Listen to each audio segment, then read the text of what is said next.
অলিদের স্কুল থেকে আমাকে যেরকমভাবে ডেকে পাঠিয়েছিল, গিয়ে জানতে পারলাম তার ঠিক উল্টোটা। অলিদের স্কুলে ফাউন্ডার ডে নিয়ে প্রচণ্ড মাতামাতি চলছে। আসলে বছরের এই একটা প্রোগ্রামই ওদের বিশাল ভালো করে ধুমধাম করে হয়। তো যেহেতু অলির ক্লাস টিচার অলির ডান্স দেখেছিল, তো সেই জন্য অলিকে অনেকবার বলেছিল যে প্রোগ্রামে পার্টিসিপেট করার জন্য।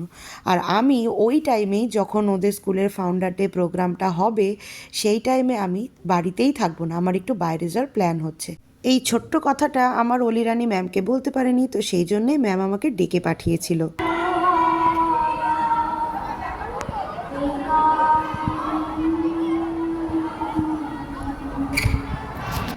দেখলেন কীরকম জোর কদমে স্কুলের প্রোগ্রামের রিহার্সাল চলছে। তারপর আর কি, ম্যামের সাথে কথা বলে ফেরার সময় ব্যানাচিতি মিষ্টির দোকান থেকে ভালো ভালো কয়েকটা শীতের মিষ্টি নিয়ে চা খেতে খেতে বাড়ি চলে এলাম। তো আজকের জন্য টাটা, দেখা হবে নেক্সট শর্টসে।